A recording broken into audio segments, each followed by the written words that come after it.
Halo saudara-saudara, jumpa lagi dengan komentator gadungan di sini dengan komentator yang gadungan. Saudara-saudara, teman-teman, rekan-rekan, sahabat-sahabat semua, seperti biasa kalau kita sudah bertemu, pasti kita akan membicarakan berbagai tema. Nah, untuk hari ini apa ya? Oh, begini teman-teman, saudara-saudara, sahabat-sahabat. Kan komentator gadungan ini sebenarnya channel olahraga, channel sepak bola. Tetapi ternyata ada banyak DM masuk ke saya, ada banyak pesan masuk ke saya, ada banyak komentar masuk ke saya, memberikan saran, memberikan usul begini, Bang. Yang dibahas jangan hanya sepak bola aja, Bang. Jangan hanya bola sepak, Bang. Bahas dong hal-hal lain soal soal Indonesia yang perlu diketahui oleh orang-orang kami di Malaysia, begitu. Itu banyak saudara-saudara masukan saran seperti itu. Kebanyakan karena begini, saya juga heran nih. Ini akun channel komentator gadungan ini banyak peminatnya dari Malaysia. Banyak peminatnya dari Malaysia ya. Terima kasih saudara-saudara. Terima kasih saudara-saudara. Terus mereka mengusulkan itu. Oh, jadi dan itu saya rasa penting juga ya saudara-saudara ya, kita membahas tema-tema Indonesia yang perlu diketahui oleh orang Malaysia gitu. Karena ya selama ini kan banyak kesalahpahaman kan antara orang Indonesia dengan orang Malaysia, khususnya di media sosial, di media, di mana-mana lah. Ya itu semua karena ulah media lah, ini memang gitulah. Nah, untuk hari ini kita akan bicara bukan hanya sepak bola saudara-saudara. Kita akan bicara tentang Indonesia yang perlu diketahui di Malaysia. Dan kebetulan nih saya kemarin tengok di banyak YouTube, di sosmed, di mana-mana, di televisi, ternyata di Malaysia sedang ada election, ya kan? Pilihan raya ya kalau di Malaysia ya. Nah, akan kita tengok ini nanti bagaimana perbedaan pilihan raya di Malaysia dengan pemilihan umum di Indonesia, namanya general election. Nah, ini akan kita bahas di edisi kali ini ya saudara-saudara. Saudara-saudara, teman-teman, sahabat-sahabat saya di Malaysia, pemilihan umum kalau di Indonesia ya bilangnya pemilihan umum, pemilu biasanya begitu, pemilu. Itu sudah diadakan pertama kali di Indonesia itu diadakan 1955. Di zaman Orde Lama, kami menyebutnya Orde Lama, itu era pemerintahannya Presiden Soekarno. Itu pertama kali diselenggarakan tahun 1955. Waktu itu multi party system. Itu memilih anggota Dewan Perwakilan Rakyat, dan Dewan Konstituante. Dewan Konstituante itu adalah dewan pembuat undang-undang dasar yang baru. Nah, waktu itu kemudian, tapi ternyata setelah pemilihan selesai, ternyata deadlock kan. Dewan Perwakilan Rakyat DPR dan Dewan Konstituante itu, Dewan Pembuat Undang-Undang Dasar itu deadlock. Kemudian Presiden Soekarno mengeluarkan namanya Dekret Presiden 5 Juli 1959. Ya, kemudian setelah itu kan terjadi politik, pergantian kekuasaan tahun 66 65 kan 60 berapa ya, 66 atau 67 itu Presiden Soekarno diganti sama Presiden Soeharto. Kemudian pemilihan umum kembali digelar tahun 1971. Nah, disinilah mulai kediktatoran Soeharto itu muncul. Kalau di tahun 1955 itu pemilihannya adalah benar-benar fair, free and fair election. Kemudian 1971 ini sudah mulai direkayasa, diatur oleh rezimnya Soeharto, menggunakan militer, menggunakan kekuatan birokrasi semuanya, jadi sudah nggak baik, sudah tidak fair lagi. Nah, setelah pokoknya selama Orde Baru itu, selama zaman Soeharto, kan waktu itu 1971, kemudian 1977, 1982, 1987, 1992, 1997 itu terakhir pemilihan di zaman Soeharto. Kemudian setelah itu kan reformasi tahun 1998. Reformasi 1998, Soeharto digulingkan, diturunkan secara paksa oleh rakyat. Kemudian pemilihan berikutnya tahun 99. Nah, itu saudara-saudara, 99 itu pemilihannya masih sama. Jadi memilih anggota Dewan Perwakilan Rakyat. Dewan Perwakilan Rakyat itu ya parlemen. Kemudian pemilihan lagi tahun 2004. Nah, 2004 ini berbeda dengan 99. Kalau 99 itu hanya memilih anggota DPR, anggota parlemen. 2004 ini pemilihan presiden secara langsung. Pertama kalinya dalam sejarah Indonesia itu pemilihan presiden secara langsung. Nah, setelah pemilihan presiden itu kemudian akan ada lagi pemilihan, namanya pemilihan kepala daerah. Pemilihan kepala daerah itu regional government, kayak gubernur, terus wali kota, begitu. Bupati itu regens. Ya setingkat kota gitu, namanya kabupaten kalau di Indonesia. Nah, itu ada pemilihan kepala daerah itu. Setelah itu kemudian ya sampai sekarang, sampai nanti pemilu yang terakhir yang akan datang itu tahun 2024. Pemilihan sebelumnya tahun 2019 dan nanti tahun 2024 ini Presiden Jokowi sudah nggak boleh ikut lagi karena ada termnya itu dua kali. Jadi presiden itu hanya boleh menjabat 2 periode. Periodisasinya itu 2 kali. Dia hanya bisa, nanti 2024 beliau sudah nggak memilih lagi. Nah, terus bagaimana saudara-saudara persamaan dan perbedaannya dengan pemilihan di Malaysia? Kalau di Malaysia kan pilihan raya umum ya, PRU itu apa? Ya pokoknya itulah general election. Nah, persamaannya ya sama-sama kita datang ke bilik suara memilih.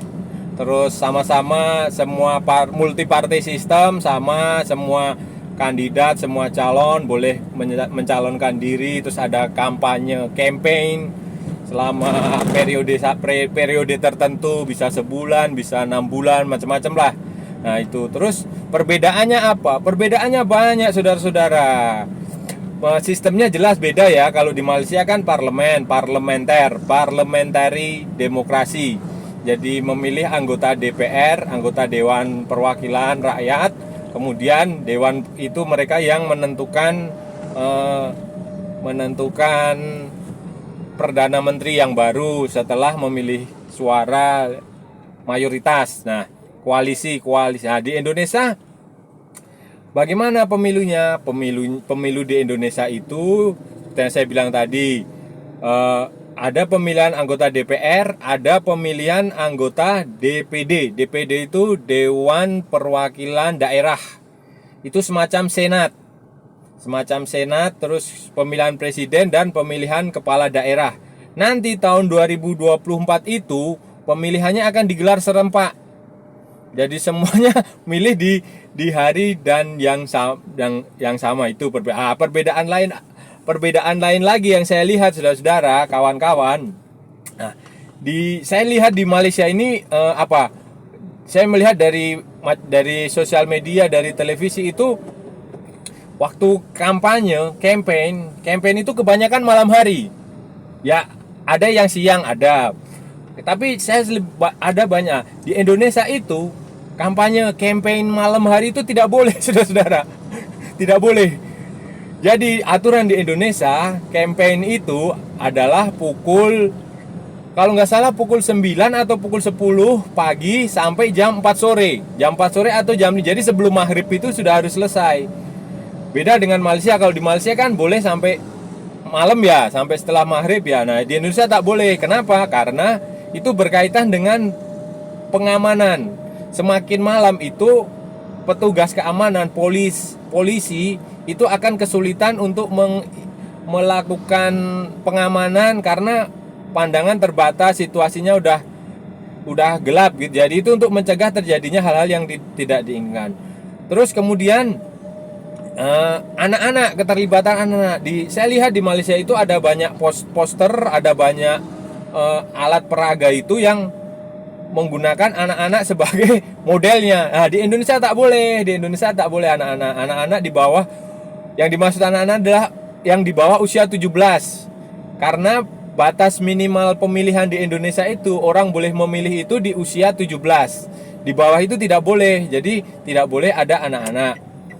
Kemudian, ini yang penting di Indonesia itu tentara, polisi dan pegawai pemerintah.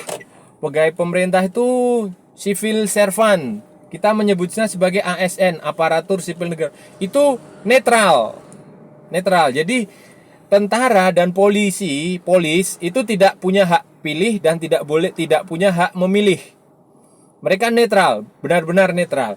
Sementara pegawai pemerintah, civil servant itu, ASN, kita menyebutnya ASN, aparatur sipil negara, pegawai negeri sipil, itu dia boleh memilih, tapi dia tidak boleh dipilih.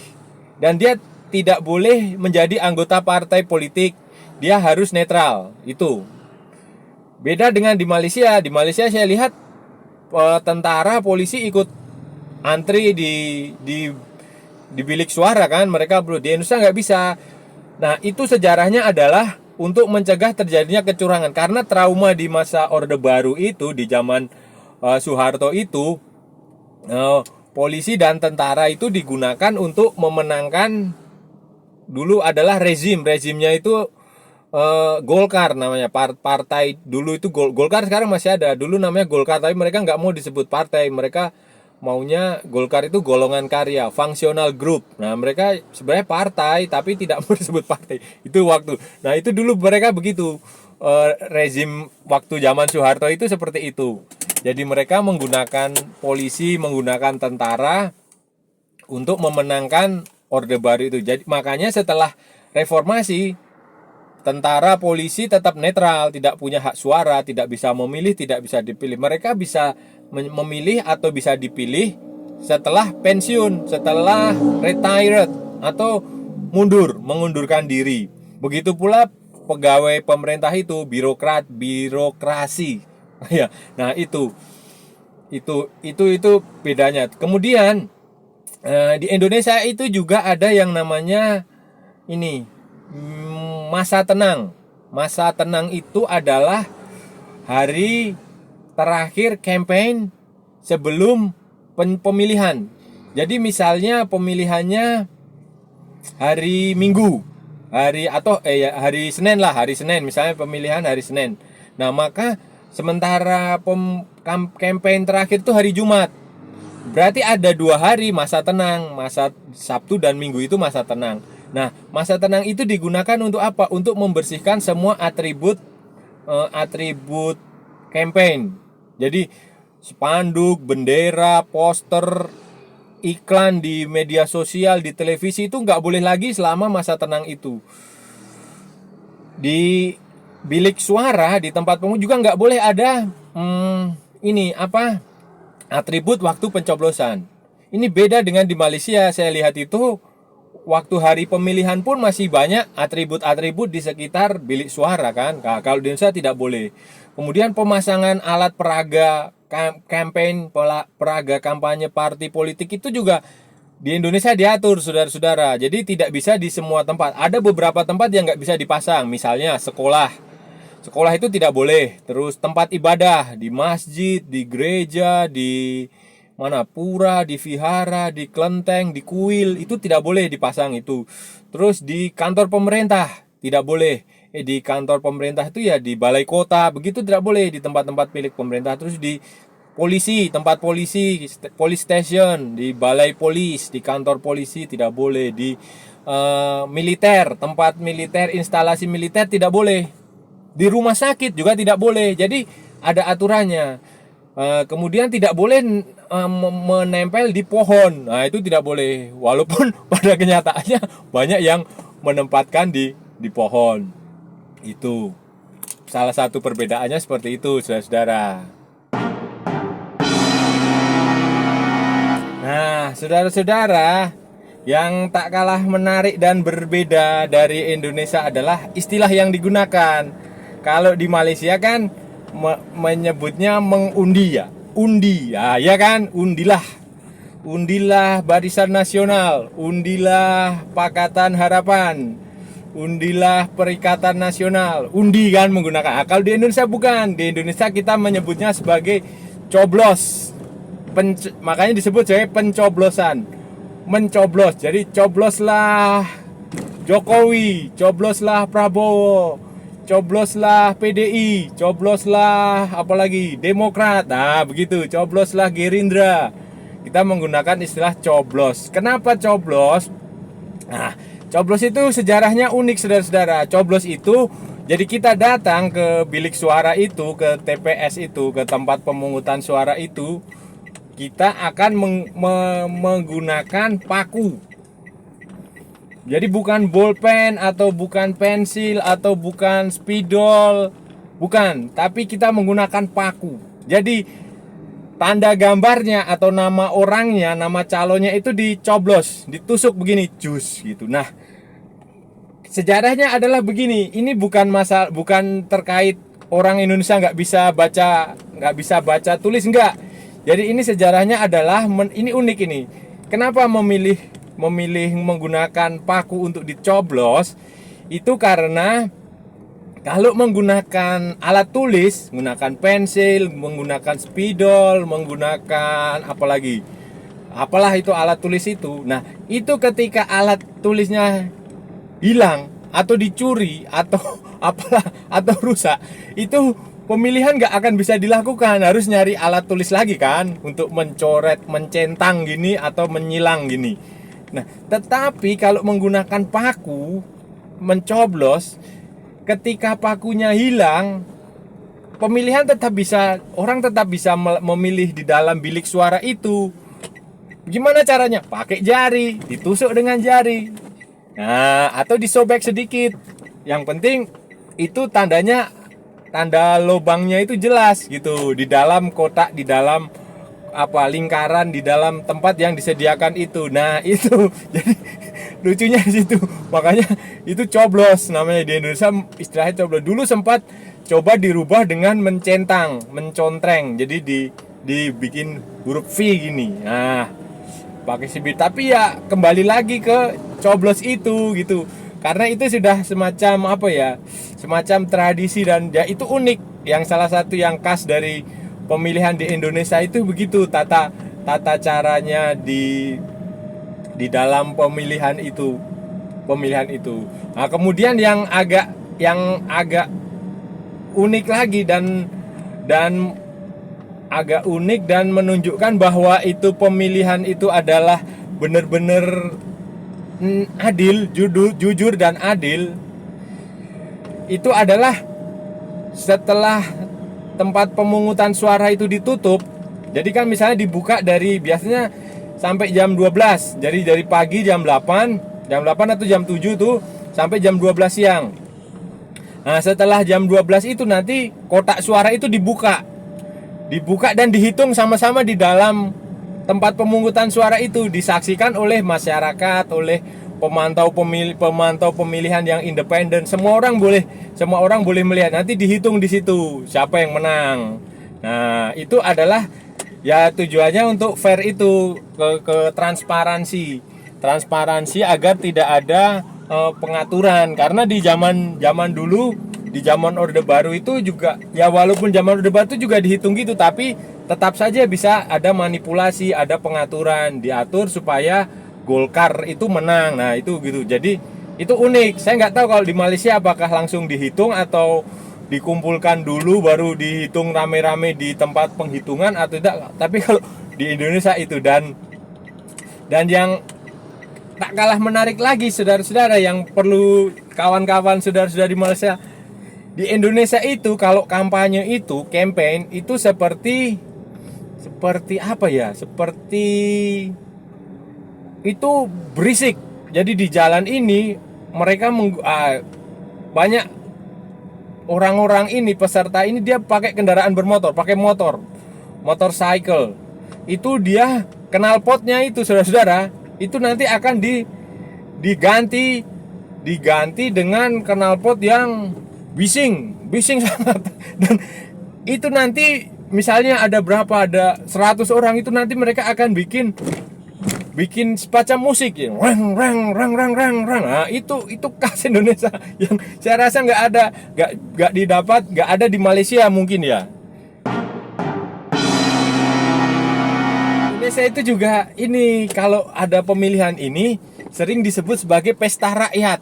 Nah, pesta rakyat. Jadi orang itu sangat antusias tingkat partisipasi pemilihan di Indonesia itu tinggi. Itu bisa mencapai 80%. Betul, saudara-saudara, saya nggak bohong. Itu bisa mencapai 80% tingkat memilih orang yang datang ke tempat pemungutan, karena itu selalu digembor-gemborkan, dicitrakan, diiklankan sebagai pesta rakyat. Pesta rakyat itu ya, namanya pesta rakyat ya, pesta buat rakyat kan, semua orang bisa ikut pesta, bersenang-senang itu. Walaupun terkadang juga ada bentrokan antar pendukung partai itu, terkadang ada seperti itu, tapi secara umum itu hanya kasuistik aja. Secara umum bagus, terus animo orang datang ke pemilihan bagus.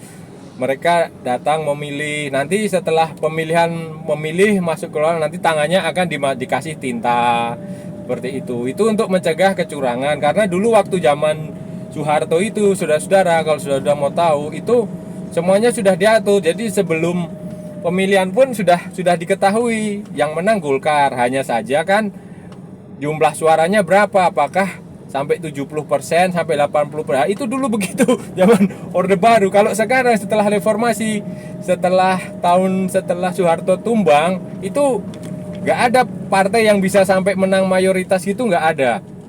Nah, maksimal 30%. Tahun 99 tuh PDI Perjuangan menang 30 berapa ya, 35% atau berapa ya, itu aja. Selebihnya setelah itu ya partai-partai itu yang menang cuma 20%, begitu, 24, begitulah. Terus tidak ada yang sampai bisa mayoritas. Kalau pemilihan presiden ya sampai 50 sampai 60 kan mungkin aja, karena itu kan calon. Nah, dan orang Indonesia ini lebih senang memilih presiden daripada memilih anggota DPR. Jadi keterpilihan orang terhadap calon presiden, tokoh ini sangat bagus. Jadi kalau ada tokoh yang bagus, mereka akan milih. Contohnya Presiden Jokowi itu dipilih 2 periode, menang terus. Kemudian sebelumnya Presiden SBY, Susilo Bambang Yudhoyono, itu juga 2 periode dipilih. Jadi itu figur, walaupun partainya kayak Pak Jokowi ini, partainya kan PDI itu cuma 20%, tapi dia bisa pemilihan presiden bisa sampai 50% lebih. Begitu dulu juga waktu Pak SBY juga seperti itu. Jadi tokoh itu, kunci tokoh itu di Indonesia sangat penting, figur tokoh itu.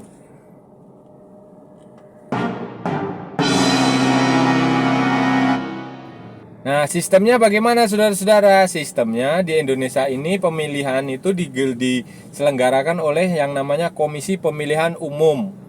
Itu dia lembaga independen yang dibentuk oleh pemerintah dan DPR, Dewan Perwakilan Rakyat. tugasnya mereka menyelenggarakan pemilihan. Nanti selain Komisi Pemilihan Umum juga ada Badan Pengawas Pemilu namanya, Bawaslu. Nah, itu mereka juga independen sama. Jadi dipilih oleh Dewan Perwakilan Rakyat dan pemerintah. Mereka memilih itu. Nah, sistem yang digunakan di Indonesia adalah proporsional. Beda dengan sistem di Malaysia. Kalau sistem di Malaysia adalah sistem distrik. Jadi setiap distrik calonnya satu kan. Kalau di Indonesia tidak. Di Indonesia menggunakan sistem proporsional terbuka. Jadi di dalam sistem proporsional itu adalah jadi di tiap nanti dibagi ke dalam beberapa daerah pemilihan namanya. Nah, tiap daerah pemilihan ini memiliki beberapa kursi. Beberapa kursi misalnya di Yogyakarta ini ada 10 kursi atau berapalah, saya kurang tahu pasti. Anggap aja 10 kursi ya saudara-saudara ya. Anggap aja 10 kursi. Nah, 10 kursi ini nanti dibagi calon-calon itu dibagi menggunakan perhitungan matematika. Jadi misalnya satu partai bisa dapat 5 kursi, dapat 4 kursi, begitu. Sesuai dengan jumlah suaranya itu. Ada jadi misalnya satu kursi berapa? 10.000 suara. Nah, kalau sebuah partai bisa dapat 20.000 kursi ya berarti 20.000 suara ya dia 2 kursi gitu. Itu beda-beda di tiap daerah.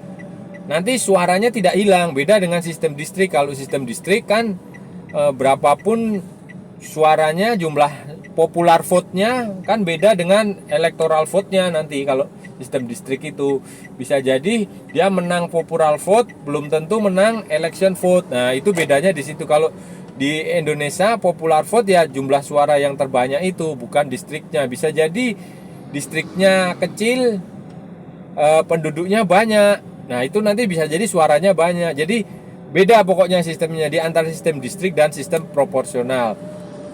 Kemudian untuk memenangkan pemilihan bagaimana? Nah, kalau untuk anggota DPR ya suara terbanyak dia menang. Udah gitu aja, suara terbanyak anggota DPR. Kalau presiden maka akan disebut sebagai 50% plus 1. Jadi harus ada suara mayoritas 50% plus 1. Kalau belum mencapai 50% plus 1 bagaimana? Nanti akan diadakan pemilihan putaran kedua. Jadi misalnya ada 10 calon. 10 calon dipilih. Nanti yang peringkat pertama kedua yang mendapatkan suara terbanyak, kalau belum ada yang mencapai 50% plus 1 ya, itu akan maju ke putaran kedua. Putaran kedua untuk memilih, dan itu seperti itu. Itu sistem pemilihan di presidensial. Beda dengan di Malaysia kan. Kalau di Malaysia kan Perdana Menteri dipilih oleh parlemen lah. Kan memilih parlemen. Kalau di Indonesia tidak. Jadi nanti kalau di Malaysia kan parlemen, dia akan menentukan yang pemenang pemilih coalition. Di Indonesia juga ada koalisi. Jadi presiden itu dicalonkan atau diusulkan oleh partai politik atau gabungan partai politik. Syaratnya kalau tidak salah 20%. 20% pemilihan. Itu syaratnya. Kalau DPR nggak perlu ada syarat. Tapi ada yang namanya parliamentary threshold. Jadi tidak semua partai politik peserta pemilu bisa punya kursi di DPR. Mereka harus memenuhi yang disebut sebagai parliamentary threshold. Jadi berapa persen ya? 5% atau 2,5% atau berapa lah, saya kurang detailnya kurang tahu. Tapi itu ada. Jadi misalnya tidak semua partai bisa lolos. Jadi kalau partai itu tidak memenuhi parliamentary threshold ya dia nggak bisa duduk di parlemen. Jadi misalnya ada partai 40 partai atau 20 berapalah 30-an partai ikut pemilu. Nanti paling-paling yang masuk parlemen, yang duduk di DPR itu nggak sampai 10 partai. Kayak kalau yang pemilu terakhir itu kalau nggak salah 10 partai atau malah 9 partai. Nah itu karena ada parliamentary threshold itu. Nah itu tadi saudara-saudara, teman-teman, sahabat-sahabat, rekan-rekan di Malaysia. Itu tadi sudah saya jabarkan, sudah saya jelaskan perbedaan dan maupun persamaan sistem pemilihan di Indonesia dan di Malaysia. Saya sudah menjabarkan beberapa sistem yang ada di Indonesia yang ada yang sama, ada yang beda, ada yang mirip, ada yang dimodifikasi. Ya, itulah begitulah, yang penting sistem pemilu di mana-mana ya seperti itu, tapi ada beberapa yang berbeda gitu. Nah, itu tadi sudah saya jabarkan dan saya rasa udah cukup ya. Saudara-saudara ya, teman-teman ya. Nanti kalau ada tema-tema lain lagi kita akan bahas di edisi-edisi berikutnya. Kalau ada masukan silahkan langsung aja di DM atau di komen misalnya usul tentang apa, ada usulan untuk membahas apa yang kira-kira warga Malaysia perlu tahu dari warga Indonesia. Itu nanti akan saya bahas di channel di edisi berikutnya. Karena ya seperti yang saya bilang di awal, saudara-saudara, ini penting karena ada banyak selama ini nih ada banyak kesalahpahaman antara warga kedua negara gitu loh. Warga Indonesia menganggap Malaysia ini seperti ini, warga Malaysia menganggap Indonesia seperti ini. Padahal belum tentu benar gitu loh, bisa benar bisa salah karena mungkin mendapat informasi dari pihak yang salah, dari ya kebanyakan dari media sosial terutama. Itu kan ya begitulah, terlalu barbar kalau istilah di Indonesia. Nah, media yang mainstream juga kadang mereka mencari-cari yang ya kira-kira laku di pasar lah.